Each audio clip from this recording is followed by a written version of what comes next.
My lighting is pretty bad. So, we're reading Every Waking Moment by MERYL SAWYER. Where's my tea? Oh man, what the heck is my tea? Kopale. Let me get my tea and then come back.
So, najua my camera is so bad. Every Waking Moment is the book. So, every move she makes, every move she makes,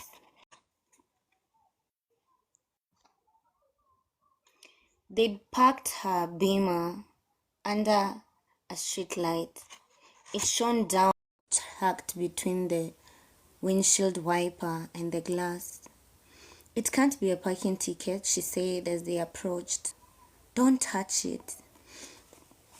They stared down at the envelope. In big, bold, computer-generated letters, Taylor Maxwell was written across the front.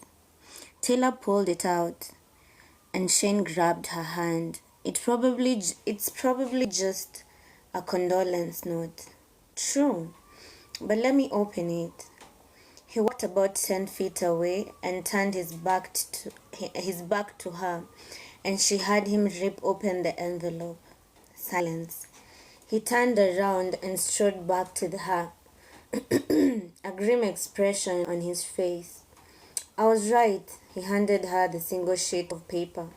You're in danger. Taylor scanned the words. Every waking moment, your killer is watching you. Prepare to die, Taylor. Chapter 1.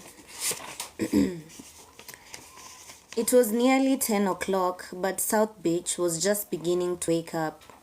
Taylor Maxwell noticed as she strolled along Ocean Drive toward Brouhaha. Sobe thrived on the club life, which meant dancing until dawn to frantic music. Not that she was part of the club scene. Taylor lived in Sobe to enjoy the diverse culture. Or so she told her family and friends. Taylor secretly admitted she stayed in the apartment she'd shared with Paul Ashton to feel closer to him. He'd adored South Beach, and before he had disappeared, Taylor had spent her free time with him. Sobe wasn't far from Coral Gables, where she'd grown up, but it was another world entirely. A teenage boy sauntered towards her, his bopping walk swaying to a beat only he could hear. Attitude blazed from his dark eyes, half hidden by a dolphin's ball cap. Yo, mama, looking good. Taylor knew better than to respond. If she did, he'd follow her down the street, refusing to take no for an answer. She'd dressed conveniently for Sobe, white shorts, strappy high-heeled red sandals, and a sky blue blouse tied at the midriff, bearing only a few inches of skin. No exposed navel piercing with rings or studs for her. The kid strutted into the newsstand, specializing in magazines featuring nude women. She walked along the nearly deserted sidewalk, gazing beyond the stately royal palms and the beach. Sparkling blue waves swelled, crested, then tumbled onto the sand, leaving a trail of froth as they lazily retreated. In the distance, a pale mist hung over the ocean, blurring the horizon with the blue sea, where the blue sea met an even bluer sky. A cat's paw of wind ruffled the umbrellas and towels early beachgoers had set up to stake out their places on the white sand. It was February and pleasantly warm. The weather that made Florida a mecca for snowbirds. Taylor had lived here for almost 32 years, her entire life, but she never took the climate or the scenery for granted. One of the bitterest lessons she'd learned was nothing could be taken for granted. The ability to survive and thrive despite being so heartsick over Paul was one of the strongest points. Through sheer determination, she'd concentrated on her job and had become very successful. Nights were the hardest time. Hours of hope would crash into mind-numbing fear that she would never see Paul again. The only escape was to work with it, to work until it was almost dawn on her computer trivia game. Driving herself hard and forcing herself to tamp down her grief, her fear kept her mind off Paul most of the time. But on sunny mornings like this, she couldn't help thinking he should be at her side, enjoying the beautiful day. Taylor strolled into brouhaha, and the fragrant scent of coffee greeted her.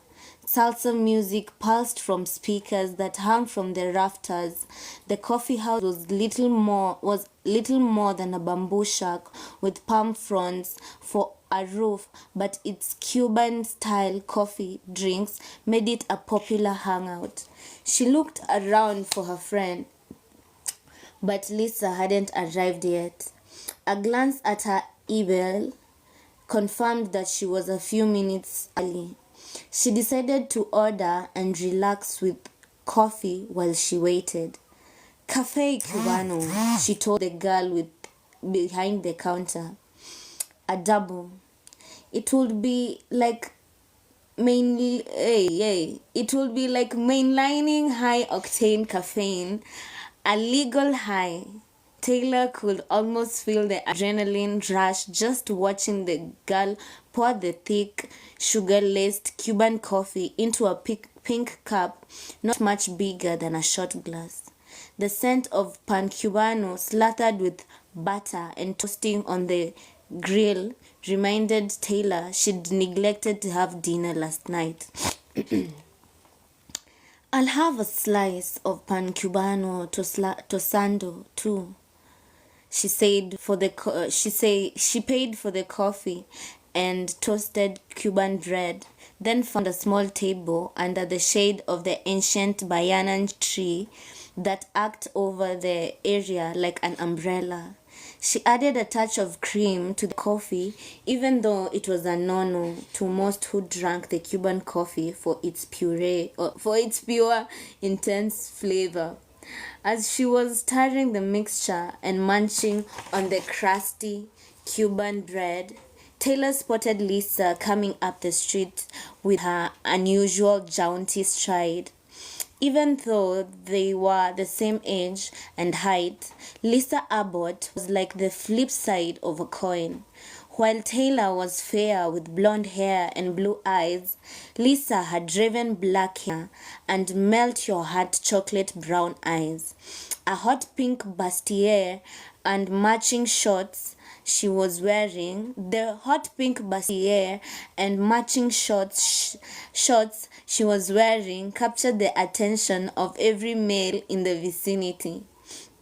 Taylor sprang to her feet, waving, "Lisa, over here!" Lisa rushed up and flung herself into Taylor's open arms. "God, I've missed you." Tears welled up in Taylor's eyes as she bear hugged her closest friend.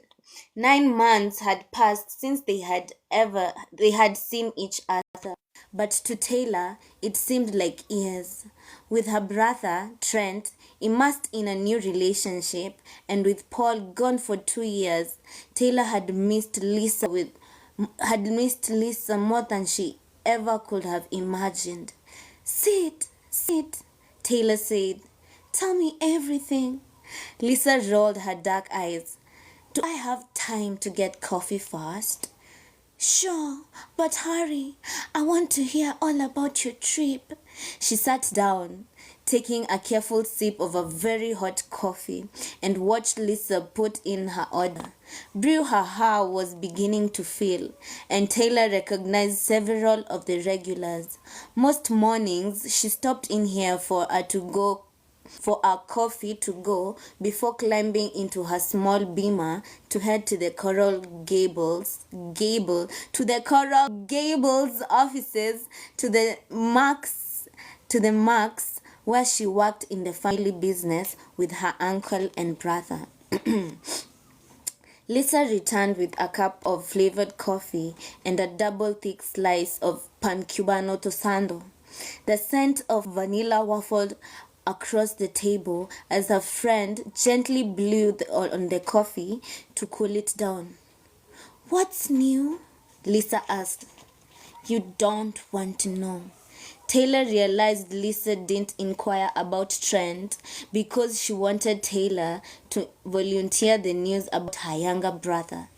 Trent and Lisa had been happily married for 6 years, or so everyone assumed, until Trent asked for a divorce.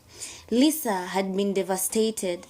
As soon as the papers had been signed, she'd gone on an around-the-world trip to find herself. Since she'd left, no one had spoken to her, but she'd emailed Taylor and her parents to say she was okay. Still, Taylor had been worried. After the way Paul had vanished while abroad, she'd wondered if someone had stolen Lisa's laptop and she'd met a similar fate. Taylor had answered the telephone last night and discovered Lisa had returned. "Tell me about your trip. Which country did you like best?" Taylor asked, calculatedly avoiding the subject calculatedly avoiding the subject it will be painful to discuss. Trent's new love, Paul Ashton, her mother. "I've been dying for this bread." Lisa took a bite of the pan cubano. "India is my favorite country, hands down." Interesting, Taylor thought. She wouldn't have pictured Lisa in India.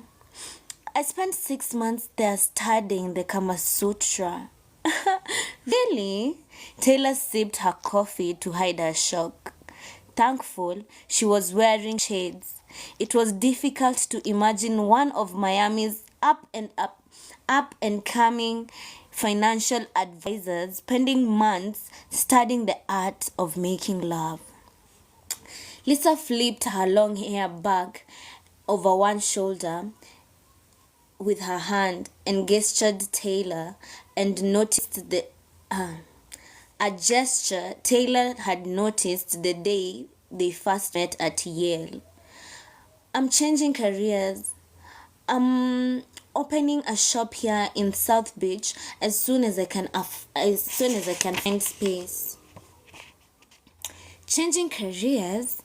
This was not like the steady, goal-oriented Lisa who had married her brother. Tragedy changes you, Taylor decided. She'd like to make a career change as well. She wanted to start her own company and develop computer games. She was a trivia buff and had a game already half finished, but now, with her mother so ill, was not the time to leave the family's cosmetic business. What kind of shop do you plan to open? Lisa smiled at Taylor over the rim of her cup. I'm not sure what I'm going to call it yet, but but uh, uh but it'll be a boutique that sells everything from sexy lingerie to love potions. There'll be classes for women in the evening to teach them the art of the Kama Sutra. It was such an outrageous career change that Taylor might have laughed if she hadn't known Lisa for 14 years. What was Lisa thinking? This was a ridiculous idea, even in Sobe. Hi guys, so we're reading the book Every Waking Moment by MERYL SAWYER.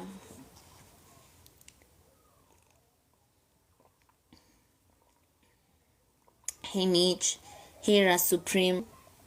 Amsikia vile niko na sauti poa nikisoma na English, kiingoso kina slap. My camera is so bad, you guys. I hope you all can see me.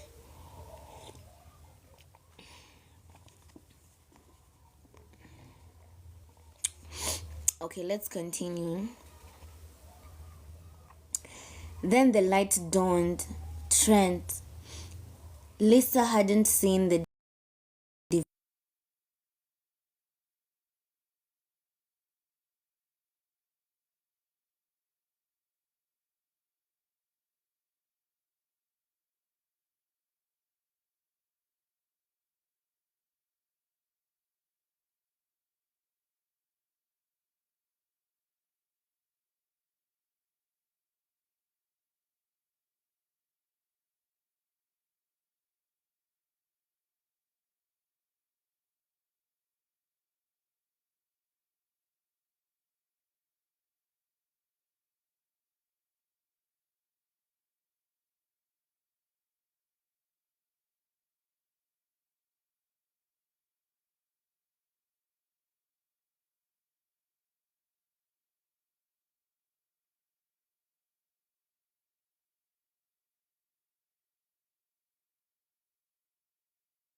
Sorry for that. Oh, a call came in.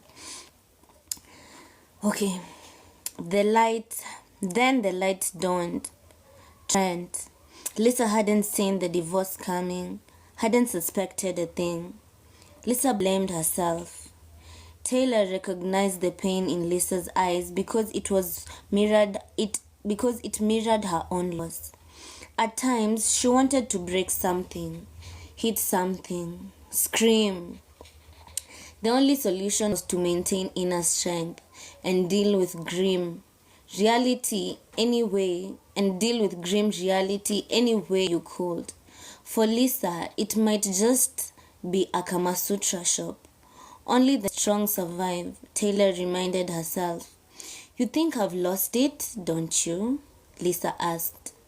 Her voice pitched low. Taylor couldn't lie, not to Lisa. She'd pick up on it in a heartbeat. No, I don't think you're crazy. I think you're blaming yourself for something that was beyond your control. Lisa donned the last of her coffee, got up from the table, and went back for a refill. By the time she returned, Taylor had marshaled her thoughts. If you want to help people, why don't you go back to school and become a therapist? Taylor suggested. Better yet, become a personal coach. That's what many therapists are calling themselves. Men don't like to admit that they need a therapist, but a coach. You don't understand. That's the Western way. I'm into Eastern methods. It's a sensual, hands-on technique. Taylor didn't know what to say. This was her best friend, but after her trip, Lisa seemed like a stranger. Her mind wandered and she couldn't help wondering what Paul would be like if he should suddenly reappear after an absence of 2 long years. Time had changed her too. She'd never been afraid to make business decisions, but she was much more confident now.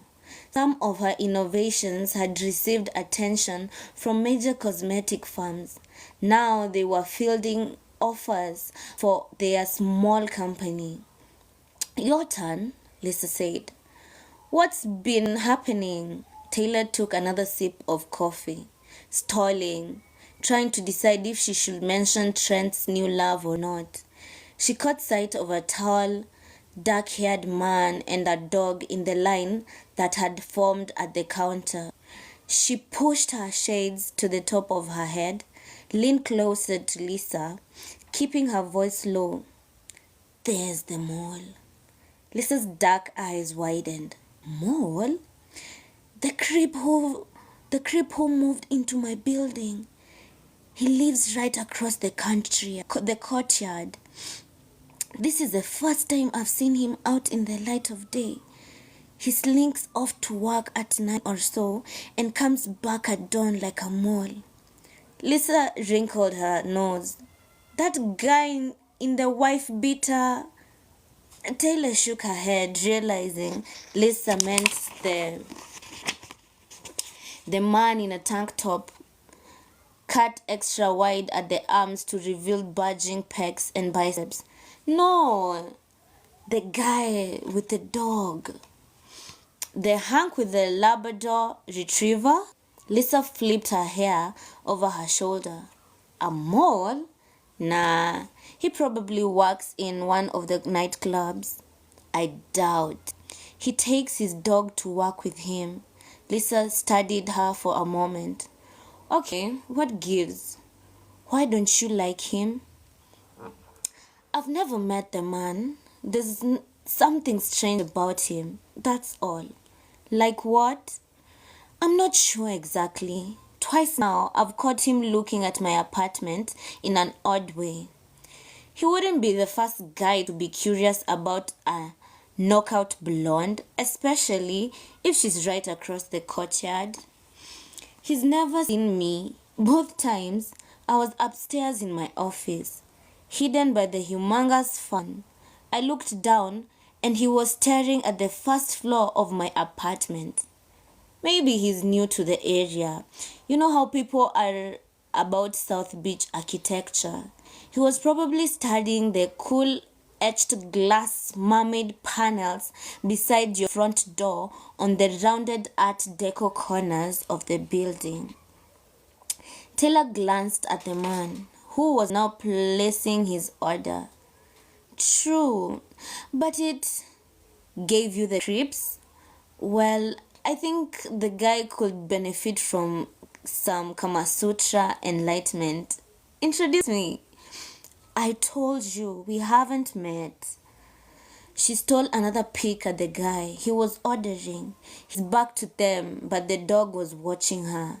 His dog is positively scary. See the way he's glaring at me. Lisa looked, but the Labrador had turned away. You love dogs, especially labs and retrievers. If it weren't for Paul, you'd have a golden retriever, right? Taylor nodded. Paul had been allergic to dogs. It had kept her from adopting one from a retriever rescue. She adored dogs, always had. So much so, her family and friends teased her about it. This was the longest she'd been without a pet. Only the hope of Paul's return kept her from getting one. This dog is different, she told Lisa. He never barks. He just stares. I don't get it. If you've never met the man, how do you know so much about his dog? I was in the laundry room one night. I could feel someone watching me. I turned around and the dog was in the doorway. It was staring at me, one leg up, pointing like he'd spotted fresh kill. A shadow of alarm touched Lisa's dark eyes. Did he growl or bare his teeth? No, he just kept his eyes trained on me, and his nostrils were flaring. Then someone whistled and the dog ran off. That is a little weird. Did you report to the building manager? No. You know old Mrs. Bryant. She's nosy as all get out. She's nosy as all get out, and she's upsets so easily. I didn't want to make trouble for the dog. What if he's harmless? If he does anything, even growls at you, take action. Remember that woman in San Francisco? Lisa brought the last of her pan cubano up to her mouth. Oh my god, the stud with the dog is coming with. Oh my god, the stud with the dog is coming this way. Be still, my heart. Taylor turned her head towards the busy street, but kept her neighbor in sight. He was coming over to them. He stopped directly in front of their small table and spoke to Taylor. Hi, and spoke to Taylor. Hi there, I'm Shane Donovan, your new neighbor.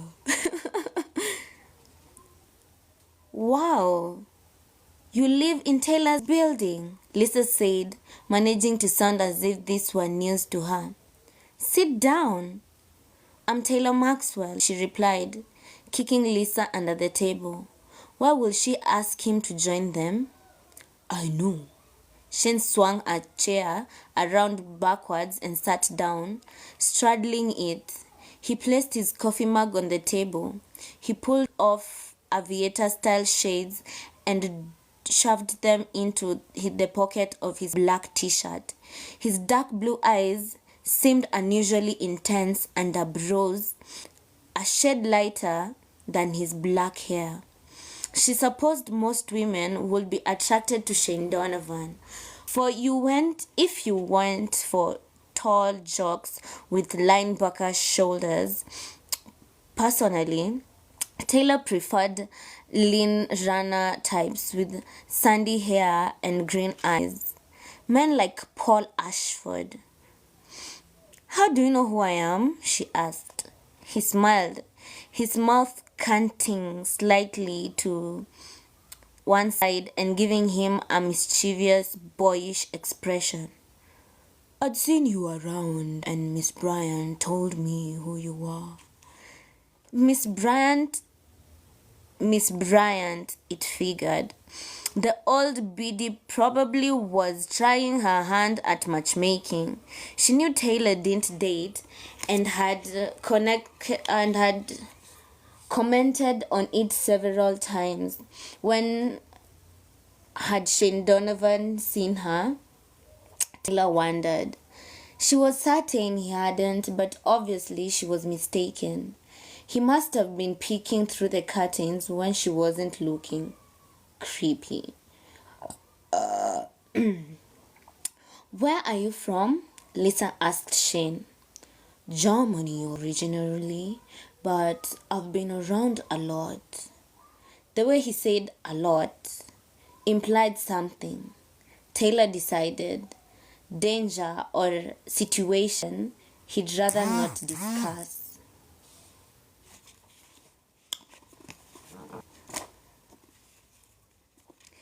His expression kept his secret, whatever it was, but the intensity in his gaze as he looked at Taylor revealed deep, powerful emotions. She wasn't easily frightened, as she wasn't afraid now, but she had to admit this man made her uneasy. It was a subliminal message Lisa wasn't picking up. Decline. She wasn't easily frightened and she wasn't easily afraid now. But she had to admit this man made her uneasy. It was a subliminal message that Lisa wasn't picking up. Just from Lisa's smile, Taylor could see how taken her friend was with this stranger. I just returned from 9 months abroad, Lisa told Shane. Oh, I just returned from 9 months abroad, Lisa told Shane. Lucky you. He had an attitude, she decided. A grown-up, more sophisticated version of the teenager she'd passed on the street earlier. He was the kind of man who went after what he wanted, and he probably got it. His dog had sat down next to Shane, but its eyes were locked on Taylor. This close, the dog appeared less threatening. His eyes were soulful, as if he were sad or profoundly troubled about something. Shane stroked the dog's back while continuing to listen to Lisa, who was asking if Shane had been in India. He hadn't. What's your dog's name? Taylor asked. Aggie. That's short for Augustus. He adjusted the dog's ear. Right, boy? The dog's tail flittered, but it wasn't what Taylor would have called a real wag. Your dog seems different. He sniffs a lot, but I've never had him bark. Shane studied her for a moment in a way that unsettled her more than it should have. Aggie's a braveheart military dog. Aggie's a braveheart military dog. I'm detaining him, getting him used to civilian life. Really? Was he an attack dog? Shane chuckled. No way. Aggie was an aerated sense of smell. Aggie has an aerated sense of smell. He's trained to detect explosives.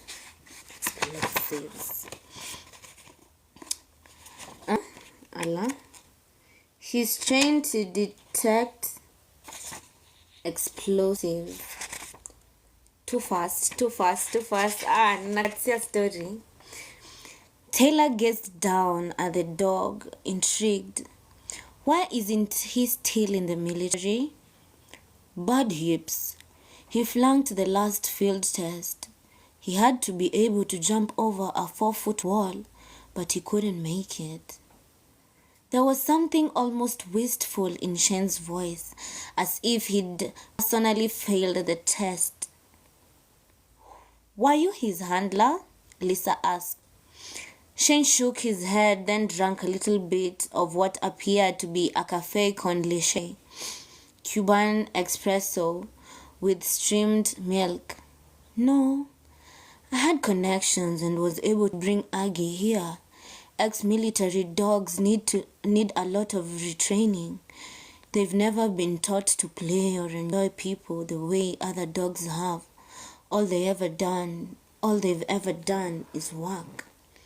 Interesting, Taylor thought. That would account for the dog's watchfulness. As if sensing her thoughts, Aggie inched a bit closer, and Taylor stroked the gloss back far on his head. The dog's tail jumped once. Something inside Taylor ignited, a small spark of happiness. For a second, she didn't recognize the feeling. It had been so long since she'd experienced a flicker of joy. Her life had been reduced to hard work, business deals, and loneliness, and worries about her mother's failing health. She reached down and rubbed the dog's chest, a touch she knew all dogs liked. Aggie leaned forward to get closer to her hand and flicked his tongue across the back of her fingers. Maybe it was time to give up on Paul and rescue a dog. The minute the traitorous thought hit her brain, she yanked back her hand. Paul was still alive. If he'd been killed, She'd know it, feel it, wouldn't she? What business are you in? Lisa asked. Security, computer security. No way, Taylor thought. There was an air of ruthlessness about this man that didn't jibe with the computer types she knew. Oh gosh, look at the time, Taylor cried. Standing up, we're late. She grabbed Lisa by the arm. Nice to meet you, she said to Shane. Well, that was so not like you, Lisa said once they were outside Brouhaha. You were never rude. That man is not a computer expert. Lisa stopped, put her hands on her hips, and studied Taylor for a moment. How can you tell? Did you turn into a mind... Did you turn into a mind reader while I was away? No, of course not. I just feel something's wrong with him. Yeah, right. What's wrong with Shane Donovan is that he's interested in you. Lisa put her arm around Taylor and gave her a heartfelt hug. You're young and pretty and alive. You have to face reality. Reality? Taylor repeated. The words a hollow echo in her head. It's been 2 years since Paul disappeared. Lisa gazed into Taylor's eyes, hesitated a moment before saying, he must be dead. It's all right to be attracted to another man. Taylor squinted, then Taylor squinted against the bright sunlight through a sheen of tears that appeared without warning. Trust Lisa, her dearest friend, to say what her mother and brother must have wanted to tell her for months. Like a crack in the universe,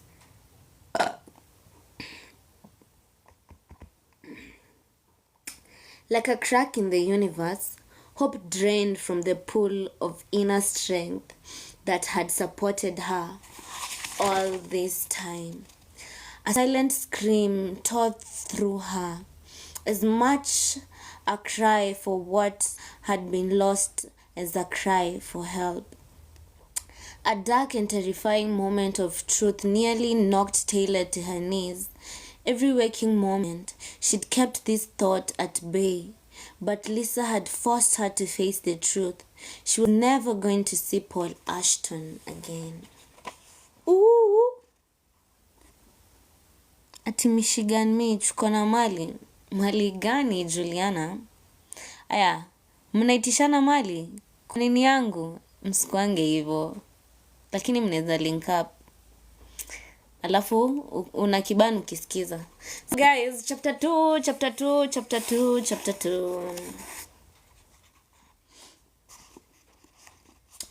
So tunasoma, the book is Every Waking Moment by MERYL SAWYER. This is for the book lovers in the house. We are going on to chapter 2. And I hope you guys enjoy it. So far we have like Brouhaha, the cafe. Sobe is where they are at. We have Taylor, we have Lisa, we have Paul. And what is the new guy? Okay, Shane, right? Yeah, and Shane. Okay, and Aggie, the dog. Okay, let's continue. Chapter 2. Can you believe it? Shane muttered to Aggie. Can you believe it? Shane uttered to Aggie. Taylor's crazy about me already. Had me fooled. Aggie's eyes seemed to say, what is there about me? Women either hate me on sight or want to jump my bones. He shrugged. Go figure. Aggie put his sleek head on Shane's bare knee. Shane patted him, thinking about Taylor Maxwell. A knockout, sexy as hell. But she didn't like him one damn bit. I'm counting on you, boy, he told Aggie. You'll have to be the one to break the ice. Shane caught the strange look the men at the next table were giving him. Oh, hell. Hadn't they seen a man carry on a conversation with his dog before? The real kicker was, now that he was back among the living, he still didn't have anyone to talk to except the living, except his dog. There must be some cosmic purpose to all this, he decided. Either that, or he was his own crown of thorns. He tossed back the rest of his cafe con leche. Not bad, but nothing like the brew in Colombia. He watched Taylor and her friend disappear around the corner, wondering what move to make next. He refused to allow her to write him off like he was a major scumbag.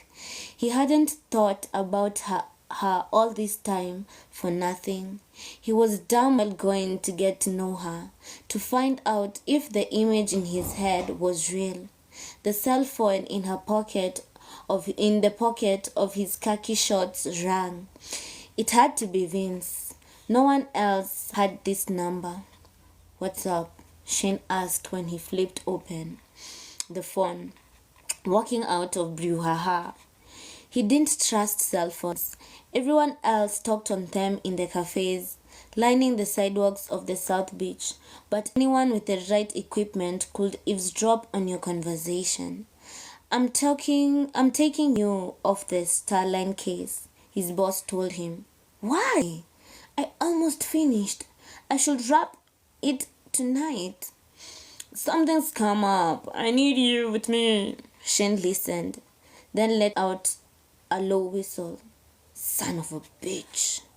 Taylor allowed Lisa to drag her into Ruby's dinner for feta cheese and spinach omelets. Lisa claimed she was starving, but Taylor suspected her friend had noticed how much weight Taylor had lost. Lisa ordered an omelette for each of them and fresh squeezed orange juice without consulting the menu.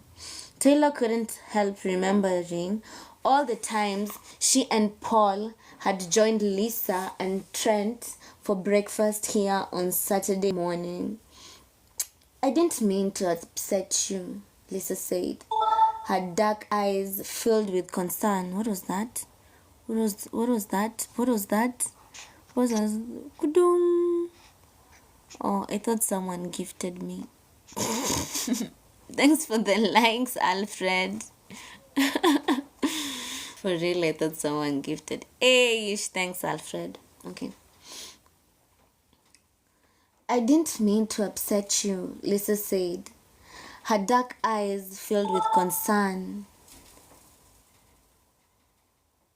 Her dark eyes filled with concern.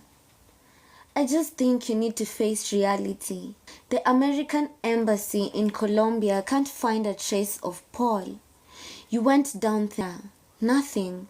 Even the private detective you hired came up empty. At some point, you've got to get on with your life. Taylor gazed across the diner, decorated in retro 60s style, complete with red vinyl booths and chrome-banded stools at the counter. Instead of salsa music, the jukebox played jailhouse rock. She toyed with her spoon for a moment, then looked at her friend. I know you're right, Lisa, but it's so hard. How can a photographer disappear without a trace? Colombia's famous for drugs and terrorists and God knows what. Anything is possible. Why did he have to go to such a dangerous city? Why not Brazil or Venezuela? She'd been over this so many times. Taylor could barely muster yet another response. You know Paul, he never worried about danger. He wanted to photograph the indigenous tribes along the border with Brazil. He planned to sell the video to the Discovery Channel. Taylor blamed herself for encouraging Paul to go. He was a commercial photographer, but his career had been going nowhere, while hers skyrocketed. She hadn't wanted him to become resentful. Paul had become moody those last few weeks before he left. She often asked herself if she'd been spending too much time with her family. Had he resented it? Paul was an only child who wasn't accustomed to family gatherings, and he rarely came with her to the Coral Gables home where she'd grown up. Taylor could almost feel the lump of lead forming in her chest, the way it had the night she'd introduced Paul to her family. Without a flicker of her usual charm, Vanessa Maxwell had questioned Paul relentlessly about his parents. What did it matter? His parents were dead, and they hadn't lived in the city. They couldn't have been expected to be part of Miami's society. Taylor had cut off her mother's questions, but not before the damage had been done. Paul was a sensitive man, a person who took offense more easily than most men she knew. The waiter delivered their glasses of juice. Lisa let him set them down before saying, I think drug traffickers believed Paul was up to something and killed him. I thought so when he disappeared and no one else discovered anything to change my mind. You could be right. After a moment of silence, Taylor added, I have to face the fact that I may never know what happened to Paul. Lisa put her hand on Taylor's. Can you get on with your life? I'm moving on with mine. That's what I learned when I was in India, while I was in India. Did you? Really? Wow. For the second time that day, Taylor experienced a surge of happiness. She'd been worried that Lisa had returned as in love as ever with Trent. Yes, I'm at peace with myself. What's meant to be will be. The teachers at the Bidar Latour taught me to accept what is written, your fate. If something is not meant to be, you have to let it go or it will bleed the energy from your spirit. Taylor nodded, not sure how to respond. She hesitated a moment. That's what's happening to you. I can see it. Taylor didn't believe in a lot of pooky stuff, but she knew that on one level, Lisa was right. Her body seemed to be drained of any inner spirit. She hadn't been like this before Paul disappeared. While she was searching for him, Trent had left Lisa, and her mother had become ill. Taylor had been forced to cope with a series of blows. She'd done very well, being all things to her family while taking care of the business. Everyone commented on her strength and praised her, but she knew something was missing. You're right. I have to go on with my life and assume Paul is dead. Lisa nodded. That's why I've flirted with Shane for you. Don't do me any favors. Accepting Paul might be dead is one thing. Flirting with another man is quantum leap. Okay. Flirting with another man is a quantum leap. I understand, but Shane is interested in you. He talked to me, but he never stopped looking at you. Taylor questioned Lisa's analysis of the situation. There was something alarmingly intense about Shane Donovan, something profoundly disturbing. It wasn't just that he was tall man with it wasn't just that he was a big, tall man, an athletic body. His size and strength didn't intimidate her. She held her own in a cutthroat business against men who thought nothing of taking advantage of a woman's weakness. No, this was different. She didn't know what about Shane Donovan bothered her. No denying he was an attractive man, but danger lurked in his eyes. Since she didn't intend to have anything to do with him, she'd never find out what was wrong with him. The waiter arrived with their omelets and placed the large dishes garnished with fresh fruit and home-baked banana nut bread in front of them. For several moments, neither of them said anything as they ate. Taylor remembered Arthur's Saturday mornings when the four of them had sat in the booth across the room, their table, and had breakfast together. Who would have thought that one day it would be just Taylor and Lisa? "How's your mother?" Lisa asked.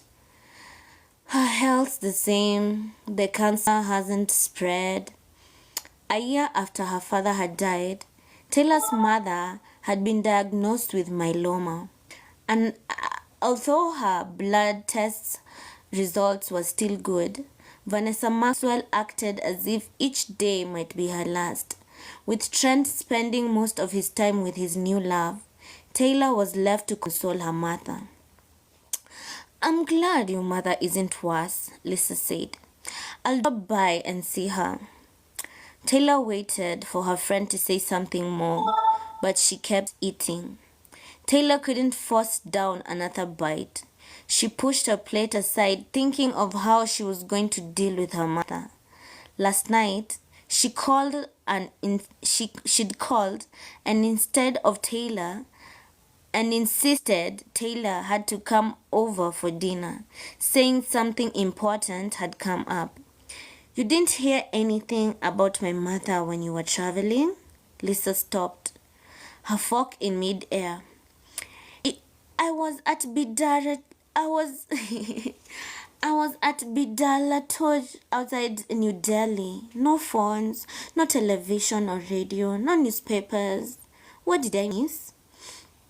Taylor waited a moment, not sure how to say this, although it was pretty straightforward. She hadn't discussed the details with anyone but Trent and her mother. "It seems Trent and I have an older sister." Lisa almost dropped her fork. "Are you telling me your mother has another child and gave it up for adoption, or she thought..." "What?" Lisa shoved her plate aside. "I don't get it." Neither did Taylor. She let her eyes drift to their corner booth where a couple was being seated. They seemed so young and so very much in love, explaining what had happened. "I guess Martha always had wondered what had happened to the baby she'd given up for adoption." "What mother wouldn't?" Taylor assured herself. Still, there was a tiny part of her that was hurt by the way her mother had become obsessed by this other daughter. "As soon as my father died, over a year before my mother knew she had cancer, she hired a private detective to look for her child." "Woman," Lisa corrected. "She must be..." "What? 31, 32? She's 33. Lisa's dark eyes narrowed. Vanessa must have been barely 18 when she had the baby. Actually, she was still 17, just shy of her next birthday.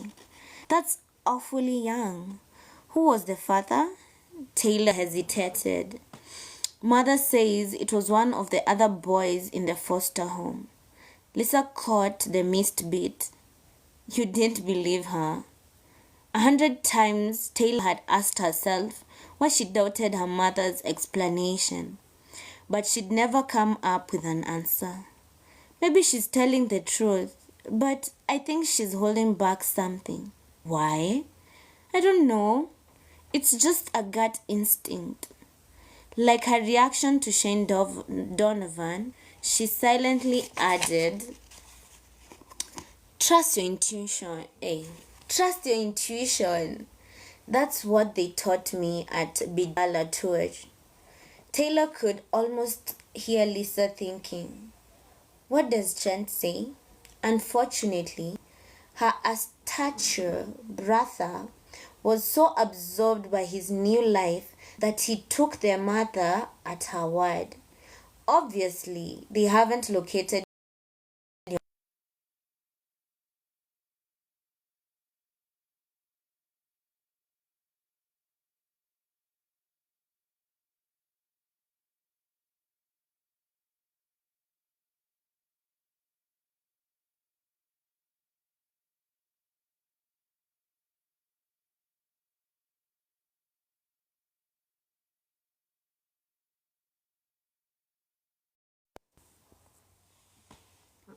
Guys, give me a second. Give me a second.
Oh my gosh. Not the setup again.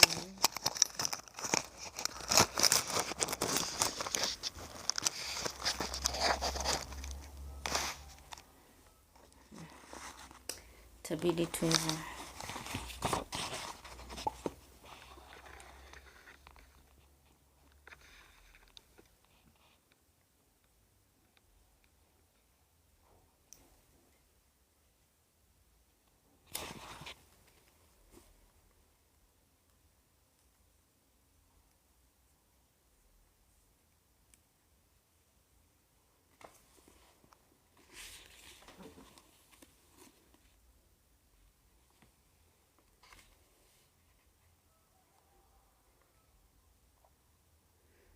Taylor could almost hear Lisa's thinking. What does Trent say? Unfortunately, Her astute brother was so absorbed by his new wife that he took their mother at her word. Obviously, they haven't located your mother's daughter. No, trust me. Mother has thrown mega bucks at it, but the private investigators can't find any evidence that the baby was ever put up for adoption. Doyle Maxwell shot his cuffs, pulling the sleeves off the white shirt down so the lapis cufflinks showed beneath the navy sport coat. He checked in the mirror to be sure his grey linen slacks still had the stiletto creases. Perfect. He wandered across the mammoth bedroom into his wife's dressing area. Brianna was preening in the makeup mirror. She was wearing a black lace bra and matching thong and black satin high heels. It was her "can't fuck me" outfit, but he wasn't interested. Something was happening with Vanessa, and it made him uneasy. Hurry up, we're going to be late. Brianna turned and her shoulder-length blonde hair cascaded downward, brushing the valley between her lush breasts like a kiss. So, Vanessa will hold court for 2 hours before anyone sits down to eat. Trust me, we have to be there the entire time. Yes, something's going on. Brianna cocked one perfectly arched brow. Is it about her missing baby, or does Raoul Cathcart have any other brilliant idea?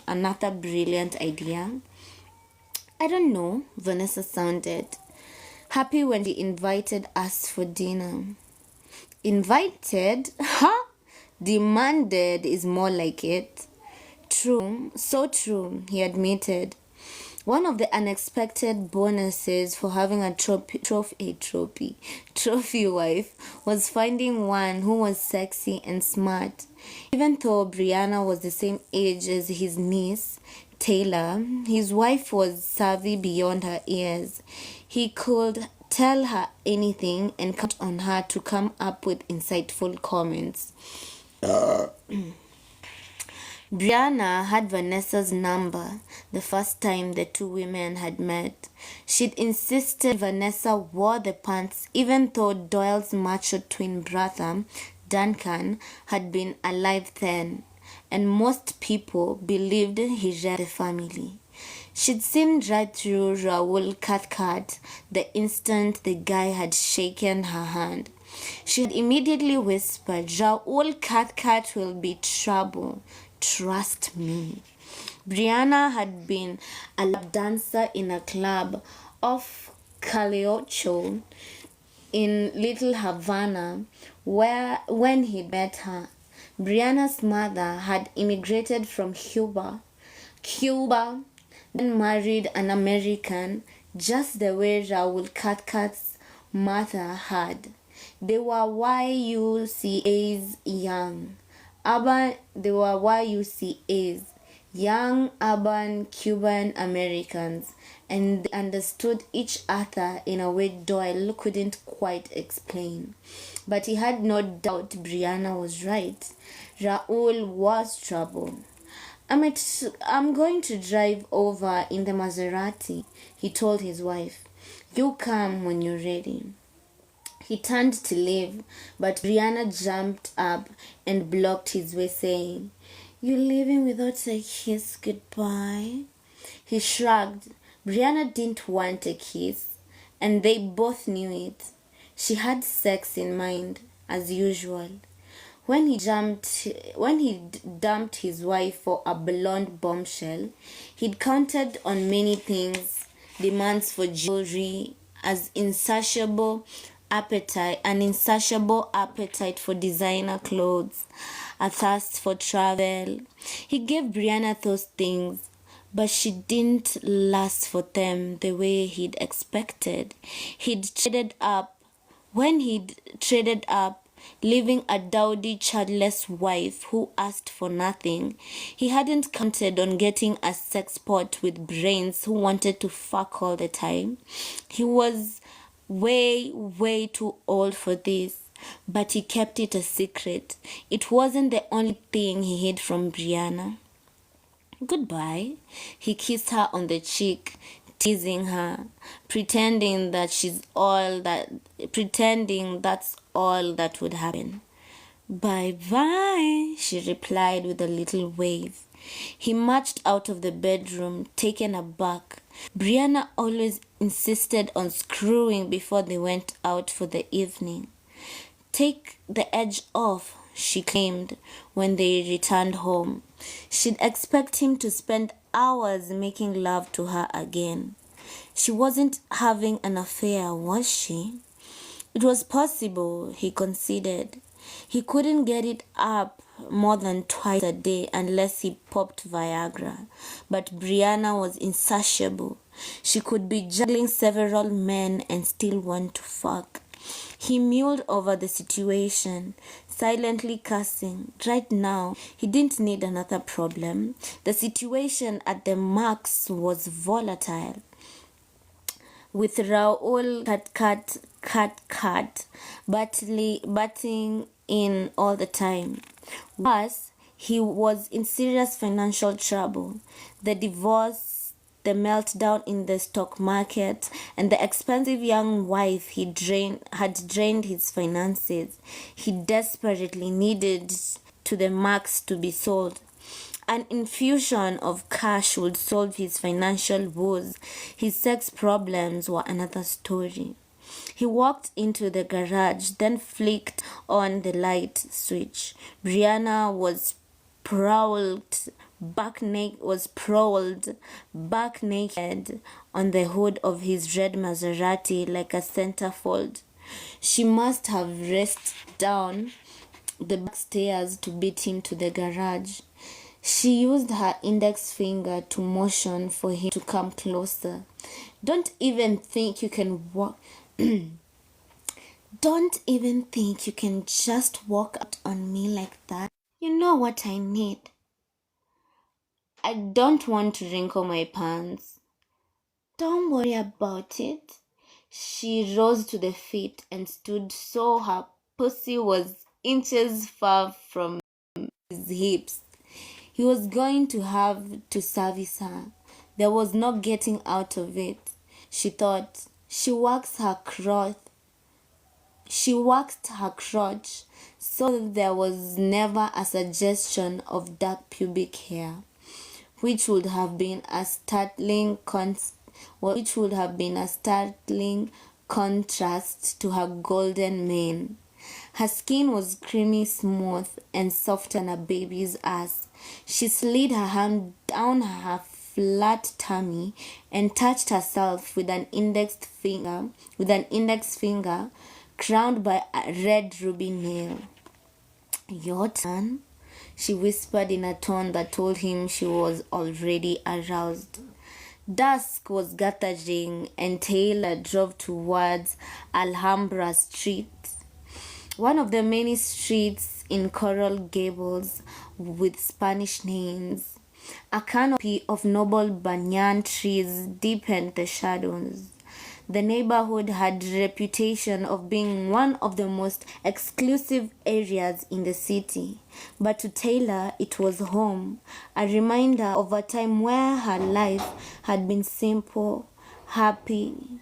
She parked and entered the sprawling Spanish-style mansion with a high wall capped in coral rock. Where she had been raised, the home opened onto a swimming pool with a coral rock waterfall. As usual, at this time of the day, her mother would be near the bubbling fountain, sipping a minute julep. Even though she was older and ill, Vanessa Maxwell was still a striking blonde who turned men's heads. Taylor, looking way cool, Raoul Cathcart greeted her when she walked into the pool area. "Miami Spice, right?" he said, referring to the popular boutique where she'd purchased the red halter dress. "Yes, it's a great shop." She managed a smile at the man who'd captured her brother's heart. She loved Trent in a way only siblings born 14 months apart can love each other. But she hadn't known Trent. Not at all. When he'd announced he was gay and was divorcing Lisa, no one had been more surprised than Taylor. Raoul, like most men of Cuban descent, dressed with a flair even when he was wearing shorts and a t-shirt, and that to his sexual orientation. Where clothing was almost an art, and Taylor wasn't in the least surprised he could spot a Miami Spice outfit. He was dressed in a white-on-white suit that made his skin seem more bronze, a soft blue shirt and a creamy yellow tie. His honey blonde hair stood up in spikes that might have made some men look foolish. Not Raoul. He rode the crest of every trend as if he'd invented it. His most unusual feature was his eyes. He'd inherited his father's pale blue eyes, which seemed even paler in his tanned face. He was a striking man, a fact that had not escaped his own attention. "Where's Trent?" she asked. With Her Majesty. Taylor resisted the urge to slap his handsome face. A square jawline and chiseled cheekbones women adored for all the good it did to them. A grudging little voice inside her acknowledged the truth behind the phrase, Her Majesty. Taylor's mother had an imperial attitude. Granted, she was loving, supportive, never once criticizing Trent, but Vanessa Maxwell had an air of entitlement that usually came from wealth. In her case, it did not. Taylor's mother had been born May Ella Jones. She'd changed her name the second she'd been released from foster care on her 18th birthday. She moved to Miami and reinvented herself. She married a man who had family money and who then went on to make even more with his own business. Vanessa Maxwell ran with a society crowd, a fact Paul Ashton had noted immediately. He was a struggling photographer without much money. Taylor hadn't cared. She was thankful she'd inherited her father's attitude about people. Money isn't everything. Taylor's father had suffered a heart attack and died shortly before Paul vanished in South America. If her father had lived, she would have amended his saying about money. There are things in life money can buy. Then there are those things in life no amount of money can buy. When you lost someone you loved, no amount of money can ever when you lost someone you loved, no amount of money was ever going to bring them back. "I see Trent now," she said, spotting her brother talking to a tall, powerfully built man whose back was to her. Until the guy had moved, he'd blocked her view of Trent. Off to the side stood another man she didn't recognize either. She wanted to ask what was going on, but she refused to give Raoul the satisfaction of realizing he knew more than she did. "Hey, Taylor, that's a dynamite dress," her uncle said. coming up beside her and giving her a quick peck on the cheek. "Thanks." She hugged Doyle Maxwell and secretly pretended he was her father. It wasn't difficult. Duncan and Doyle Maxwell had been identical twins and looked so much alike that many people hadn't been able to tell them apart. Pewter hair with silver at the temples offset the same blue eyes Taylor saw in the mirror each morning. She adored her uncle, and in many ways he'd been more supportive of her than her own father, who had lived for the company. Uncle Doyle shared her love of games and had encouraged her to make up her own games since she was a child. She told him about her plans to start her own game company, something she'd never told her father. It would have disappointed him to know she really wasn't crazy about the cosmetic business. "I wore a dress," she told him. "You know how mother is? One always dresses for dinner." Doyle chuckled. "Yup, that's why I put on a jacket. I got out one of my white suits because I adore white suits." Raoul chimed in. Oh, wait. Wrong voice for Raoul. Raoul chimed in. "Looks good on you," her uncle said. Uncle Doyle was being polite, but she didn't have to ask what he really thought of Raoul Cathcart. Her uncle didn't like the man. When Taylor's father had died, Doyle had stepped in to help run to the max. Things had gone smoothly until Raoul came into Trent's life.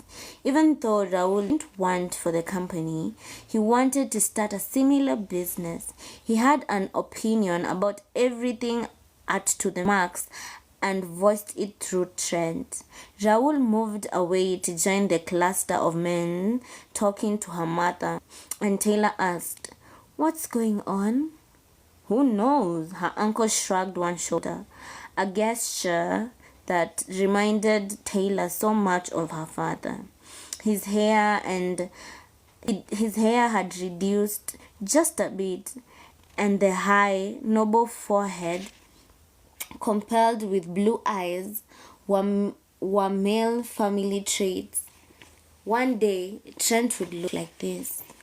Vanessa Maxwell turned and saw them. She smiled and headed their way as she tapped on her glass to signal Pablo, the houseboy, for another mint julep. Taylor couldn't help returning her mother's smile. When was the last time she'd seen her mother look so happy? "Darling." Her mother kissed the air beside Taylor's cheek, then said hello to Doyle. "That's some dress." She twirled her fingers, motioning for Taylor to turn around. Taylor did a slow pirouette so her mother could inspect the glowing red halter dress. It was backless and skimmed her thighs and clung to every curve, a typical SAWYER club outfit. Ordinarily, her mother wouldn't approve, but it had been almost 2 years since she'd bought a new dress. When Paul vanished from her life, there didn't seem to be any point in trying to look good. Work and finding Paul had been all that mattered.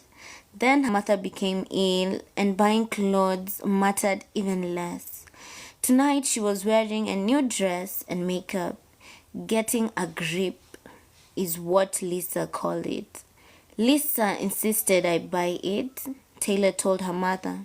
The shoes too. She wiggled one foot to show off the red sandals with stiletto heels of clear lucite. In the center of each heel was a red butterfly with flecks of iridescent green on its wings. Lisa's finally come home. Her mother's eyes were troubled. How is she? Really happy, Taylor didn't mention the Kama Sutra business, knowing it would worry her mother. I'm glad. I miss her. Ditto, Uncle Doyle added, his eyes narrowing as he watched Raoul. There was no point dwelling on the past, Taylor decided. Who are those men? Come with me. Her mother tugged on her arm. I'll introduce you. Taylor linked her arm with her uncle's and followed her mother towards the group of men. Over the shoulder of the tall man, Trent caught Taylor's eyes. No one else would have noticed the subtle change in his expression, but Taylor did. A frisson of alarm skittered down her back. Trouble. Uh-oh, now what? This is my daughter, Taylor Maxwell, her mother announced, and my brother-in-law, Doyle Maxwell.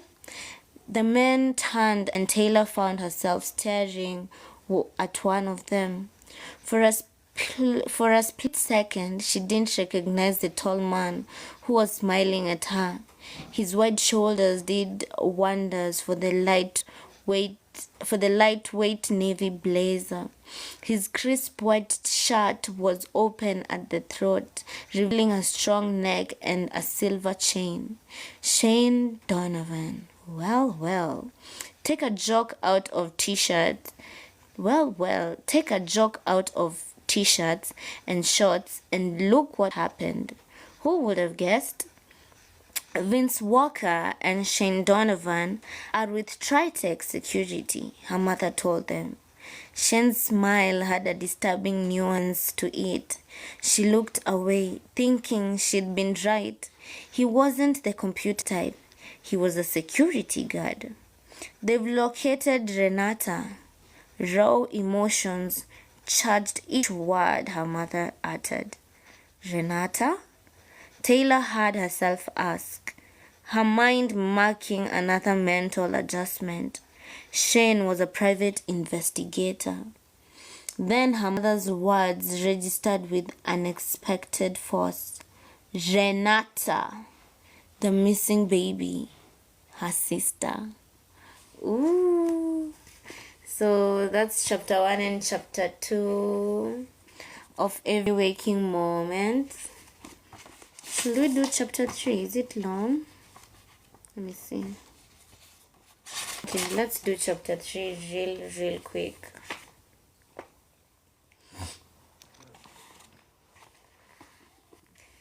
We didn't actually find Renata Rollins, Vince Walker told them, putting the case on missing. Brought in a number of leads. They contacted your mother about this woman. What happened to her? Asked Taylor. Why was there no record of her adoption? Added Trent. She was adopted through the state agency, her mother replied. In the hospital, I handed the baby to my foster mother.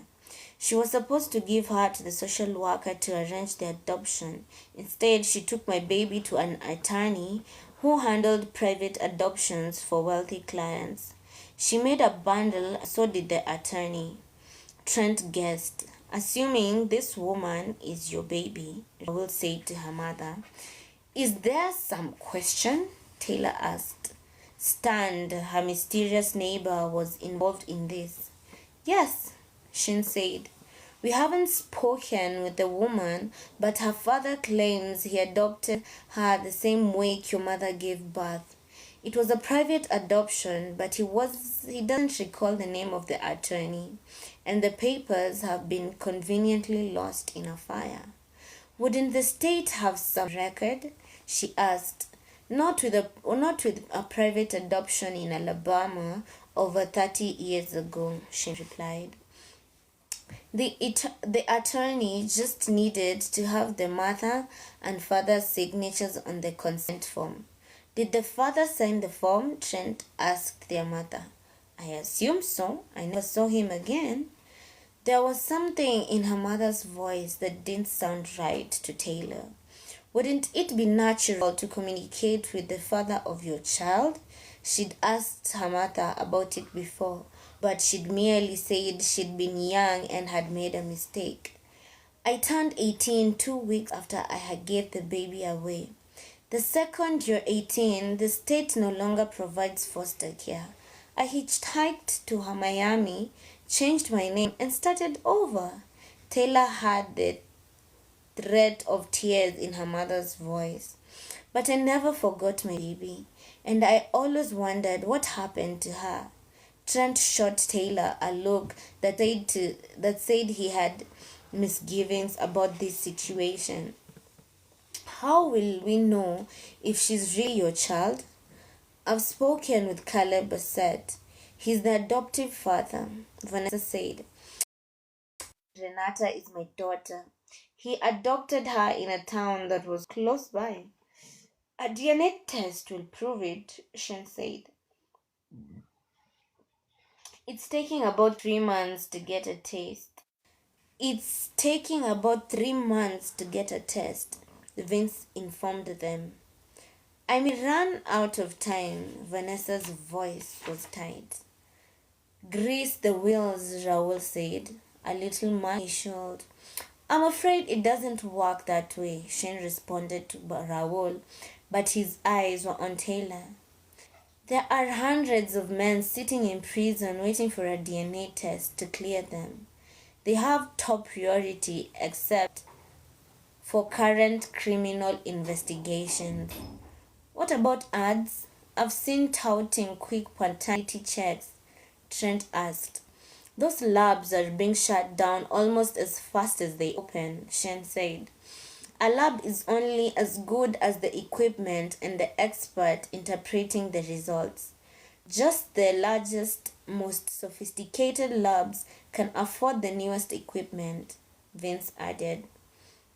It's the only place to send a sample. Trent shook his head.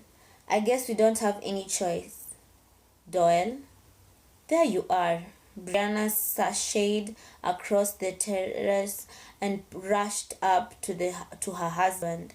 Taylor noted the way Vince Walker's mouth gaped open as if he wanted to swallow Brianna whole. She affected most men that way. She was one of the most stunning women Taylor had ever seen. She had her hair colored a glistening butterscotch blonde, but everything else about her was natural, which was unusual in SAWYER, where boob jobs were as common as sunglasses. As usual, Brianna was wearing a form-fitting dress. She didn't seem to own anything except clingy sundresses and could be found wearing one at breakfast. This outfit was fluorescent green, a sober club outfit not unlike the one Taylor was wearing. The difference was Taylor planned to meet Lisa at Bash later. Brianna would be going home with her older husband. What the two had in common, Taylor couldn't imagine, but Brianna played it to the hilt, acting as if she were gaga over Doyle. What's going on? Brianna asked. Why is everyone so serious? They may have located the baby Martha gave up. They may have located the baby Martha gave up, Taylor said. Out of the corner of her eye, she'd kept track of Shane. He'd given Brianna one swift, appraising glance, then refocused his attention on Taylor. He was up to something, she was sure of it. Really? Brianna's cheeky, cheery voice slipped a notch. How? Vince gave Brianna the details, including their misgivings about the authenticity of this woman's claim. Taylor glanced to the side and caught Shane staring at her. Instead of looking away, he grinned, forcing her to show him her teeth, as close to a smile as she could manage for a man like him. Who are you two? Brianna asked Vince, but her look included Shane. Private investigators who specialize in computer security, Vince replied. We've been hired to inspect the system to the max. What's wrong with the security firm the company has been using? Brianna asked. Good question, Taylor thought. Leave it to Brianna to hone in on anything unusual. Her beauty kept most people off guard, but Taylor had discovered Brianna was one of the most intelligent women she'd ever known. Taylor liked her, but she couldn't help feeling disloyal to Auntie Sophie. Taylor had never much cared for her aunt, having learnt over the years how self-centered and cold the woman was. But she sympathized with the betrayal her aunt had suffered, the humiliation no one had expected straight-laced Doyle Maxwell to divorce his wife. Then turn up later that year with a sex pot young enough to be his daughter. Everyone claimed Brianna was after his money, and Taylor suspected it was true. Even so, Brianna was so likable and easy to get along with, much more so than Auntie Sophie had been. The only problem was Vanessa's snotty friends. They never included Brianna in their plans. Taylor's mother, always sensitive to her friends' opinions, never saw Brianna unless Doyle was with her in a small family gathering that did not include Vanessa's society buddies. Taylor had spoken to her mother several times about it, but Vanessa brushed off her suggestion that she should develop a relationship with Brianna. Taylor had made it a point to meet Brianna once a week for lunch. Many of our orders come in through the website. One of the employees, a young man just out of college, picked up a glitch. Our financial records, our sales info, a number of sensitive matters are at risk if some hacker is after us, announced Vanessa. Since when? Taylor wondered. She'd been at the office all day yesterday and no one mentioned this. Something in her brain clicked and she looked at Trent. He was carefully inspecting the polished marble beneath his feet. He knew all about the change in security companies and hadn't mentioned it. Why not? Raoul Cathcart was involved. He was involved the way he was so often now. Did he have anything to do with discovering this Renata person? Taylor wondered. Her thoughts skipping from one subject to the other, she forced herself to concentrate on the computer problems. She ventured a glance at her uncle Doyle. Doyle was staring at Vanessa. His eyes narrowed. Taylor knew he was feeling as betrayed as she was. Normally, they would have been told about the problem and been consulted before the company changed security firms. But this wasn't like old times. Then Trent and Taylor ran the company and Uncle Doyle handled the finances while Vanessa swam through the office once a week, giving creative input. Since Raoul had moved in with Trent, her brother began to have more and more opinions about how To The Max should be run, infringing on areas Taylor and Doyle oversaw. Vanessa was being increasingly dragged into the business even though her health should have kept her at home. The formulas are still secure, aren't they?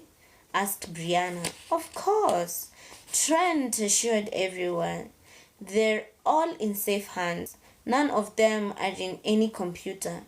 Still, there is enough valuable information on company computers to be concerned, Shane said, his tone firm. Now Taylor was confused. Maybe he actually knew computers. Then what was it about him that made her so edgy? We've gotten off course here, Vanessa said. This afternoon, we hired Vince and Shane to work on our computer security. It's so important, I pulled Shane off another case, Vince added. Since I had received the tip from the missing hotline, I thought Vince and Shane would investigate since they were now handling our security. Does your firm have experience with this sort of case? Taylor asked.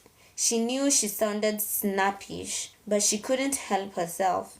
Her world seemed to be veering out of control, and she was powerless to do anything about it. No, Vince admitted. We focus on computer security, but that often branches out to other concerns. When there's been a computer breach, we review the security camera tapes to see who's been in the building, and we also follow the computer trail, Shane explained. That often forces us to use surveillance and other types of investigative tools. Checking Renetta Rollins' claim isn't exactly rocket science. Vince tried for a laugh, but it fell flat. You haven't been able to verify or disapprove, Brianna pointed out. I guess it isn't so easy. All it will take is a DNA test, Shane responded. And the time to process it, Vanessa spread her hands wide. I don't have time to waste. I want to interview Renata, she said to Shane. If there's even an outside chance she's my daughter, I want to meet her. I'd go there myself, but no one had to be reminded that Vanessa was too ill to travel. Her blood had to be monitored every few days, and she was on a regime of more medications than Taylor cared to count. Go with him, Taylor, her mother added. I need Trent and Doyle to tackle the company computer problem with Vince. Let me know if I'm right. Renata is my daughter. Doyle allowed Brianna to pull him aside while everyone filed into the enormous dining room often used for Vanessa's charity galas. Tonight, it was set for an intimate 5-course family dinner. You don't trust me? Brianna's full lower lip jutted out and her eyes widened. Of course I do, Doyle lied. When Brianna had volunteered to go to New Orleans to help Taylor and Shane, Doyle had insisted he needed Brianna here to help sort information on his home computer, to cross-check info that might also be on the company computers. I need you to help me, that's all. Her sexy pout remained in place. We could do it in a few hours tonight, then I could go with Taylor. He didn't know what to say. There was no skirting the truth. Shane was a stud. If ever Doyle had seen one, he didn't have Martin idol looks like Raoul, but he was a man's man with the kind of rough-hewn good looks that appealed to women. Doyle wasn't giving 60 a hard shove for nothing. If he'd learned anything in all these years, it was not to go through two oversexed people together. Once, Doyle had been a sex-starved man married to a good Catholic who thought sex, except for procreation, was a mortal sin. Brianna had been a brunette lap dancer in Little Havana. The rest was history. It's not that I don't trust you, Brianna. I just don't want you in the middle of this. What if Taylor were going alone? She challenged. Would you let her go then? Well, I guess, he hedged. But that isn't the case. Shane is walking to testosterone and you don't trust me here near him. She had her hands on her hips now, the way she'd had the night he'd suggested she become a blonde. It had taken a little convincing, but the result had been sensational. Blonde Brianna became so much in demand, Doyle had been forced to marry her or lose her. Don't worry, Shane had the hots for Taylor. He doesn't even know I exist. Doyle had to admit his niece was beautiful. A cool blonde with Brianna, while Brianna was a hot blonde. He trusted Taylor. She'd spent her youth in Catholic schools, but his wife was another story. Part Cuban, part white, trailer trash. Brianna was too sexy for her own good. I trust you, he replied, struggling for anything to strengthen his agreement. Brianna slided up to him, her searing green eyes staring into his. She kissed him lightly on the mouth, but in the instant their lips met. Her tongue grazed his, sending a current of arousal to his groin. Then it settled. Darling, I'm going with Taylor. Brianna bolted into the dining room, announcing, We've worked out the scheduling problems. Taylor, I'm going with you. Doyle hadn't seen Taylor look so happy since that worthless photographer had vanished. It was almost enough to make him smile. Almost. How many times do you have to keep telling me the same shit? Until you get it right, fuck you. Is that the way you talk to me? Renata swung around, so her back was on the sofa and her long bare legs were flung over the top. She looked backward at Caleb Bassett, the upside-down image no better than the face-to-face version. He was munching on takeout pepperoni pizza, her favorite, and chugging a bitter beer. I have to dance at 9, she told him, her stomach rumbling. I can't eat until 2 when I'm finished. One bite. He rose to his feet and hovered above her. To tide you over. Renata twirled around, her feet hitting the wood floor in her French quarter flat with a dull thud. I can't have one bite, and you know it. She snatched a slice of pepperoni pizza from his hand and hurled it against the fireplace. It landed with a wet splat and plopped onto the hearth. Caleb sauntered back to his chair, his loose-limbed gait not fooling her for 1 second. He was pissed. Caleb reached into the cardboard box for another slice, took a loud, satisfying bite, then dropped into the chair. Renata's tummy protested with a bleak roar that she was certain Caleb had. She was hungry all the time, it seemed. She finally made decent money, but she still couldn't eat. Not if she wanted to keep her job at Puss in Boots, the nightclub where she worked. If she ate now, her stomach would pooch out and her body would no longer be perfect.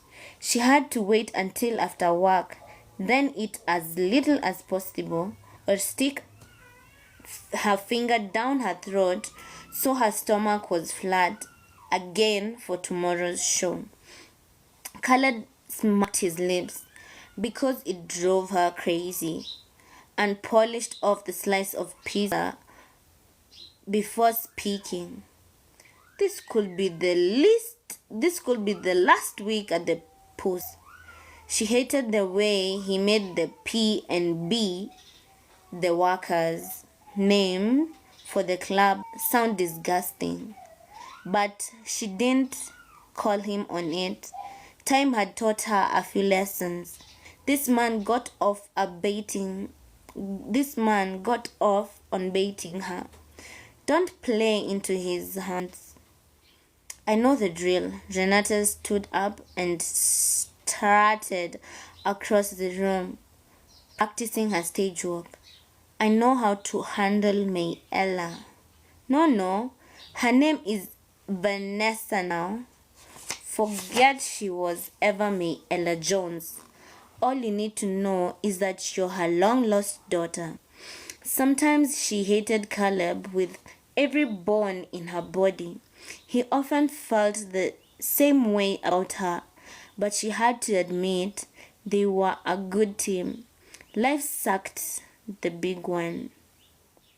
She jumped to her feet, grabbed her purse, and headed out the door. Where are you going? To visit Marie. That's crazy, and you know it.